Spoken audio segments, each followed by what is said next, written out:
श्री स्वामी समर्थ। नमस्कार, मी मंगल तुम्हा सर्वांचं नवीन एका व्हिडिओमध्ये अगदी मनापासून खूप खूप स्वागत करते। तर सर्वात प्रथम माझ्या गोड मैत्रिणींना वटपौर्णिमेच्या अगदी मनपूर्वक खूप खूप शुभेच्छा। तर आजच्या व्हिडिओमध्ये आपण पाहणार आहोत, आपण अगदी योग्य पद्धतीने घरच्या घरी वटपौर्णिमा कशी साजरी करायची, म्हणजेच प्रत्यक्ष वडाच्या झाडाची पूजा करणे ज्या स्त्रियांना शक्य होत नाही त्या स्त्रियांनी घरच्या घरी वडाच्या झाडाचे चित्र काढून पूजा कशी करायची हे मी तुम्हाला आजच्या व्हिडिओमध्ये दाखवणार आहे। कारण आता हल्ली सिटीमध्ये सुद्धा वडाचे झाड फारसं पाहायला मिळत नाही। गावाकडे एखादं असतं, परंतु काही स्त्रियांकडे अशी सुद्धा पद्धत आहे की अगदी पूर्वीपासूनच त्यांच्या घरी वडाची पूजा ही घरी चित्र काढून केली जाते। तर आजच्या व्हिडिओमध्ये मी तुम्हाला तेच दाखवणार आहे। त्यासाठी हा व्हिडिओ शेवटपर्यंत नक्की पहा। किंवा मग काही स्त्रिया या जॉब करतात किंवा एखाद्या स्त्रीला वडाच्या झाडाखाली जाऊन वडाची पूजा करणं शक्य होत नाही, त्यांच्यासाठी तर हा व्हिडिओ खूपच यूजफुल आहे। कारण या व्हिडिओमध्ये मी घरी चित्र काढून संपूर्ण पूजाविधी, मंत्र कोणता म्हणावा, वडाची पूजा करण्याचा मुहूर्त काय आहे, उपवास कसा करावा, अशी बरीच माहिती देणार आहे। त्यासाठी हा व्हिडिओ शेवटपर्यंत बघायला विसरू नका। त्याआधी चॅनलवरती नवीन असाल तर चॅनलला नक्की सबस्क्राईब करा। लगेचच व्हिडिओला सुरुवात करूया। तर यावर्षी शुक्रवार दिनांक 21 जून 2024 रोजी वटपौर्णिमा साजरी केली जाणार आहे। तर या दिवशी सर्व सुवासिनी स्त्रिया आपल्या सुखी वैवाहिक जीवनासाठी आणि पतीच्या दीर्घायुष्यासाठी तसेच निरोगी आरोग्यासाठी वडाच्या झाडाची पूजा करून उपवास करतात। घरच्या घरीच वडाची पूजा करण्यासाठी काय काय साहित्य लागतं आपण ते सर्वात प्रथम पाहूयात। तर सर्वात प्रथम आपल्याला एका कागदावरती किंवा माझ्याकडे असं मी पुठ्ठा घेतलेला आहे, तर त्या पुठ्ठावरती तुम्हाला वडाच्या झाडाचं चित्र किंवा ड्रॉइंग जसं तुम्हाला येईल त्याप्रमाणे काढून घ्यायचं आहे। असं ड्रॉइंग करून घ्यायचं आहे। तर मला ज्या पद्धतीने येते मी ते काढलेलं आहे, तसं त्याप्रमाणे सुद्धा तुम्हाला वडाच्या झाडाचं एक चित्र एका कागदावरती काढून घ्यायचं आहे। किंवा मग तुम्ही भिंतीवरती सुद्धा काढलं तरी चालेल। भिंतीवरती सुद्धा बरेच जण हळदी कुंकवानी सुद्धा काढतात किंवा मग आपल्याकडे बरेच स्केच पेन वगैरे असतात त्याने सुद्धा काढतात। तर आता साहित्य काय काय लागतं ते आपण पाहूयात। तर मी ते हळदी कुंकू घेतलेलं आहे, तसेच अक्षदा घेतलेला आहे, निरंजन घेतलेला आहे, पाण्याचा एक कलश भरून घेतलेला आहे, तसेच इथे मी गुळ खोबऱ्याचा नैवेद्य घेतला आहे गणपती बाप्पासाठी, वस्त्रमाळ घेतलेली आहे, कापूर, अगरबत्ती, धूप, तसेच सुतगुंडी लागणार आहे आपल्याला। या दिवशी सर्वात महत्त्वाचं म्हणजेच वडाच्या झाडाला गुंडाळण्यासाठी सुतगुंडी लागणार आहे, तसेच पंचामृत घ्यायचं आहे, गणपती बाप्पांची एक मूर्ती घ्यायची आहे। तर एवढं साहित्य इथे आपल्याला लागणार आहे। सुतगुंडी ही जास्त महत्त्वाची आहे, किंवा तुमच्याकडे सुतगुंडी नसेल साधा पांढरा रेळाचा दोरा घेतला तरी चालेल। तसेच एखादा फुलाचा हार घ्यायचा आहे, 5 प्रकारची फळं घ्यायची आहेत की तुमच्या या मोसममध्ये आंबे येतात, तर आंबे सुद्धा तुम्ही या मोसममध्ये तुमच्याकडे असतील तर तुम्ही घेऊ शकता। तसेच ओटी भरण्यासाठी ब्लाऊज पीस घ्यायचा आहे, सुवासिनीचं जे काही वाण असतं आपल्याकडे त्याच्यामध्ये हिरव्या बांगड्या, मंगळसूत्र असतं, मणी मंगळसूत्र, हळदी कुंकू, टिकल्याचं पॉकेट असं बरंचसं असतं, तर तुम्हाला ते घ्यायचं आहे।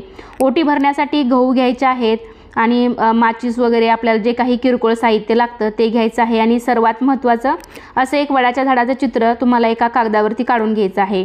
ज्याप्रमाणे येईल तुम्हाला जसं येईल तसं तुम्हाला काढून घ्यायचं आहे। शेवटी आपला भाव महत्त्वाचा आहे, आपली श्रद्धा महत्त्वाची आहे।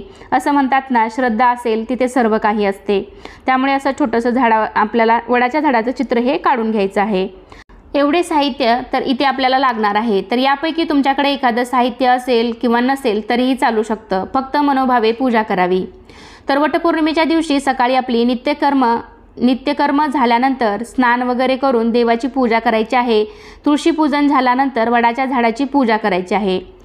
या दिवशी पूजा करण्याचा मुहूर्त सांगायचा झाला तर 21 तारखेला पौर्णिमा सकाळी 7:31 लागणार आहे, ते 22 तारखेला सकाळी 6:37 असणार आहे। म्हणजे तुम्ही 21 तारखेला वटपौर्णिमेची पूजा आहे ती सकाळी 7:30 नंतर कधीही करू शकता। म्हणजे साधारण 12-12:30च्या दरम्यान आपण ही पूजा करायची आहे। वडाची पूजा करण्याआधी सर्व स्त्रियांनी असा संकल्प करायचा आहे की मला व माझ्या पतीला तसेच माझ्या कुटुंबियांना आरोग्य संपन्न दीर्घायुष्य लाभू दे, असा संकल्प आपल्याला कुठलीही पूजा करत असताना करायचा आहे आणि त्यानंतरच पूजेला सुरुवात करायची आहे। तर आपली दिव्याची आणि गणपती बाप्पाची पूजा झालेली आहे, तर आपण आता वडाच्या झाडाची पूजा करून घेऊया। तर वडाची पूजा करण्यासाठी आपण जेव्हा वडाच्या झाडाखाली जातो तर त्यावेळेस आपण वडाच्या झाडाखाली गेल्यावर त्याला पंचामृत किंवा पाणी सोडतो बुंद्याशी। तर तसं आपल्याला इथे करता येत नाही, त्यामुळे फुलाच्या सहाय्यानेच आपण वडाच्या झाडाच्या बुंद्याशी पाणी थोडंसं सोडायचं आहे। तसेच त्यानंतर आपल्याला वडाच्या झाडाला हळदी कुंकू लावून घ्यायचं आहे। हळदी कुंकू स्वतःला सुद्धा लावून घ्यायचा आहे, वडाच्या झाडाला हळदी कुंकू लावायचं आहे। तसेच तुम्ही फुलांचा हार असेल तुमच्याकडे तो तुम्ही लावून घ्यायचा आहे। थोड्याशा अक्षदा, फुलं, गंध हे सुद्धा लावून घ्यायचं आहे।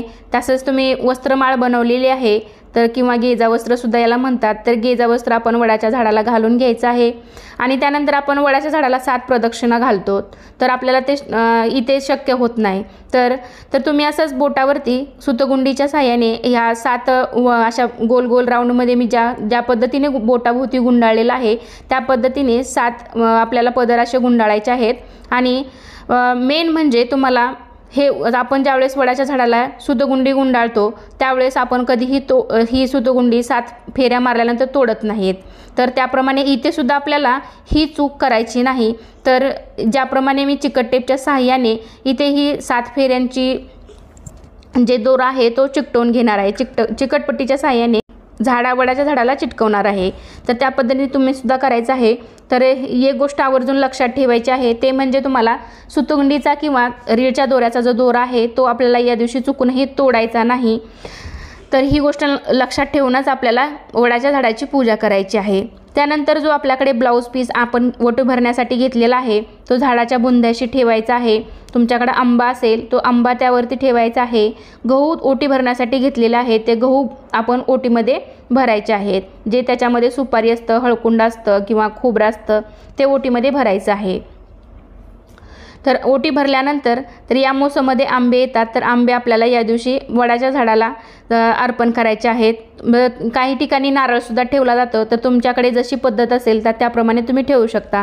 आमच्याकडे आंबा ठेवतात त्यामुळे मी ओटीमध्ये आंबा ठेवलेला आहे। तसेच आपल्याकडे सुवासिनीचं जे काही वाण आहे ज्याच्यामध्ये बांगड्या, हळदी कुंकू, पेन, नख पॉलिश, टिकलेचे पॉकेट हे सर्व काही असतं, मणी मंगळसूत्र असतं, तर हे सर्व वाण वडाच्या झाडाला वटसावित्रीला अर्पण करायचं आहे।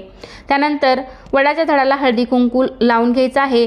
तसेच स्वतःसुद्धा हळदी कुंकू लावायचं आहे, स्वतःला सुद्धा हळदी कुंकू लावून घ्यायचं आहे। त्यानंतर गणपती बाप्पांना मी इथे वस्त्र घालायचं विसरले होते, तर मी ते वस्त्र घालून घेत आहे। तर त्यानंतर आपल्याला सर्व पूजा आपली झालेली आहे, तर वडाच्या झाडाची सुद्धा पूजा झालेली आहे। त्यानंतर आपल्याला आरती करून घ्यायची आहे, धूप दीप दाखवायचा आहे। आणि तुम्हाला जर वडाच्या झाडाची आरती येत असेल तर तुम्ही ती आरतीसुद्धा म्हणू शकता। त्यानंतर तुम्ही या मोसममध्ये 5 प्रकारची फळं येतात, म्हणजेच आंबा 5 प्रकार, या मोसममध्ये आंबा जास्त पिकतो त्यामुळे आंबा या मोसममध्ये सुवासिनींच्या ओटीमध्ये भरतात। तर गहू आणि आंबा, तर माझ्याकडे इथे मला आंबे मिळाले नाहीत, मी त्यामुळे ॲपल घेतलेले आहेत, सफरचंद घेतलेले आहेत। तर ते तुम्ही आंबा आणि गहू असं या प्रकारे सुवासिनीच्या 5 सुवासिनींची ओटी भरायची आहे। जर तुम्ही वडाच्या झाडाखाली जाऊन तिथे जरी हे केलं तरी सुद्धा चालेल। त्यावरती हळदी कुंकू लावायचं आहे, सुवासिनीला हळदी कुंकू लावायचं आहे आणि मग तिच्या ओटीमध्ये 1 आंबा आणि गहू असं 2 वेळेस तिची ओटी भरायची आहे। तिच्या पायासुद्धा पडायचं आहे, तिचे आशीर्वाद आपल्याला घ्यायचे आहेत। तर अशा पद्धतीने आपल्याला या दिवशी सुवासिनींची ओटीसुद्धा भरायची आहे। ज्याप्रमाणे मी व्हिडिओमध्ये दाखवलेलं आहे अगदी त्याप्रमाणे तुम्हाला ही कृती करायची आहे। तर बऱ्याच जुन्या स्त्रिया असतात तर त्या म्हणत असतील की अगदी छोटं दाखवलेलं आहे, पण ज्यांचं नवीन लग्न झालेलं आहे त्या स्त्रिया प्रथमच वडाची पूजा करत असतील तर त्यांना माहिती नसतं, त्यामुळे मी अगदी छोट्या कृती तुम्हाला इथे सांगितलेली आहे। या पद्धतीने तुम्ही या दिवशी पूजा करायची आहे। या दिवशी सर्व सुवासिनी स्त्रिया वटपौर्णिमेचा दिवसभर उपवास करतात। काही ठिकाणी फक्त वडाची पूजा होईपर्यंतच हा उपवास ठेवला जातो आणि त्यानंतर मग वडाची पूजा झाल्यानंतर हा उपवास सोडला जातो, किंवा मग काही ठिकाणी स्त्रिया हा दिवसभर उपवास करतात। तुमच्याकडे जशी पद्धत आहे त्यानुसार तुम्ही हा उपवास करू शकता। तर आम्ही फक्त वडाची पूजा होईपर्यंतच उपवास ठेवतो आणि त्यानंतर मग हा उपवास सोडतो। सर्व पूजा झाल्यानंतर शेवटी प्रार्थना करायची आहे की मला व माझ्या पतीला आरोग्य संपन्न दीर्घायुष्य लाभू दे, धनधान्य व मुले यांनी माझा प्रपंच विस्तारित व संपन्न होऊ दे। तर अशा प्रकारे आजच्या व्हिडिओमध्ये मी घरीच वडाच्या झाडाचे चित्र काढून वडाची पूजा करून दाखवलेली आहे। तर आता काही स्त्रियांना असं वाटेल की कागदावर चित्र काढून पूजा कधी सफल होते का? तर शेवटी आपला भाव महत्त्वाचा आहे, आपल्या भावना शुद्ध असणं गरजेचं आहे। श्रद्धा असेल तिथे सर्व काही असतं, त्यामुळे अगदी मनोभावे तुम्ही ही पूजा करू शकता। मनापासून केलेली कोणतीही पूजा ही सफल ठरते। तर कसा वाटला आजचा व्हिडिओ मला नक्कीच कमेंटद्वारे सांगा. हा व्हिडिओ आवडला असेल तर लाईक करा, तुमच्या फ्रेंड फॅमिलीमध्ये शेअर करा. अजूनही काही तुमचे प्रश्न असतील तर मला कमेंटद्वारे नक्की विचारू शकता. चला तर मग पुन्हा भेटूया अशाच एका छानशा आणि माहितीपूर्ण व्हिडिओमध्ये. तोपर्यंत धन्यवाद. श्री स्वामी समर्थ.